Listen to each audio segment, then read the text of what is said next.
Max, I'm so glad you mentioned that. We're now in Sandy. So we've kind of been all over. Like you said, we were in Rose Park, we've been in downtown Salt Lake City, now we're over here in Sandy. And talking about not being on the roads is so important because there are just downed trees everywhere. But we're in the Willow Creek neighborhood here in Sandy, Utah. And I want to introduce you to Zach. Zach, this has been the weirdest day for you. So you see the wind, it's getting a little crazy.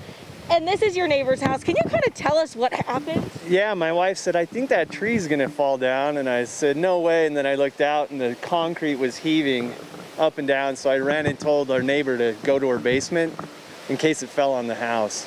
It was a little scary. So then we ran back in the house and all of a sudden it just gave way. It's kind of real slow moving, but it was funny to see like we thought it wasn't gonna happen and then it went down fast. It was like, oh.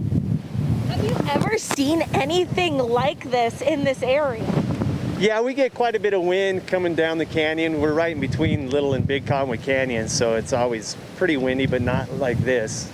Not this bad. I mean, to bring that size tree there, and we actually have the video, so if we can play that video because you caught it on camera, and to see a tree this size make its way down, and hopefully the producers can play that video for us right now. You know, you have kids, and what was going through everybody's mind, and you guys have trees in your own front yard. Yeah, we were worried about, we have big trees about the same size. We were pretty worried, but when we noticed that it was really gonna go, my wife was really concerned about our neighbor here, so. And then your kids as well had to come home from school today, so yeah. Talk about that saga. Oh, so we watch a tree go down and then send the kids to school. Our power goes out here, and then we get a call that they're sending all the kids home from school, so we had to go and pick them up in this windstorm, and it's just been one thing after another today.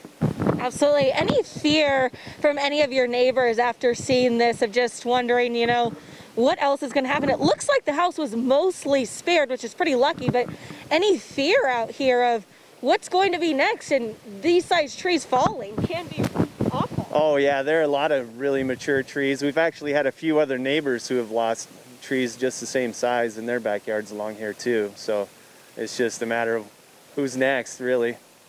Absolutely. Well, thank you so much. I appreciate it, Zach. I hope everyone is able to stay safe, but trees like this down, not just here in Sandy, all over the area. I think the last report I saw was more than 160,000 people without power. Max was just talking about those closures, the roads being bad. So really a time to stay home today and just be safe. Max? It's really something because when we started this morning, we weren't focusing so much on Sandy. We were focusing up north because the highest winds were being recorded up there. But then you were on the west side of Salt Lake and saw damage, and then you come up here and on your drive in, were you seeing similar things on the way from one place to the other?